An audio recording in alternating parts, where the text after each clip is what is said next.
Sesuai dengan Undang-Undang Cipta Kerja, maka siaran televisi analog akan beralih ke siaran digital mulai 2 November 2022. Namun peralihan tersebut ternyata kurang mendapat respon warga khususnya Banjarmasin. Namun di Pasar Cempaka Banjarmasin penjualan set-top box meningkat. Ada berbagai jenis one merek set-top box yang dijual tentunya juga memiliki varian harga. Sesuai dengan Undang-Undang Cipta Kerja, maka siaran televisi analog akan beralih ke siaran digital mulai 2 November 2022.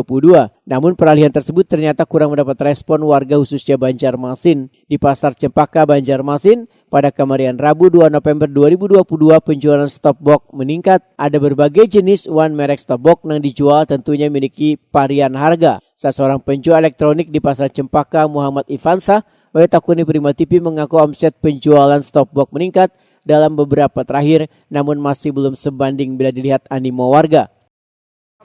Meningkatkah atau ya, gimana? kalau hampir habisnya memang makin banyak orang beli. Sudah banyak masih orang banyak yang ya. membeli. Apalagi beberapa hari yang lalu tuh semalamnya tuh banyak lagi. Kan hari ini sudah masih mulai banyak sudah.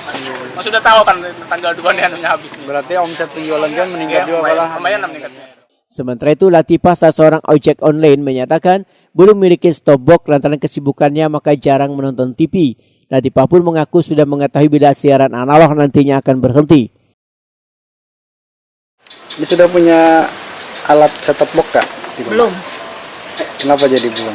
Belum ada uangnya buat beli. Sama di rumah kurang nonton TV juga. Jadi merasa tidak memerlukan lah. Iya begitu. Tapi sudah tahu kabarnya kalau tanggal 2 November ini berakhir siaran analog. Sudah tahu dari dulu. Dari sebelumnya sudah tahu.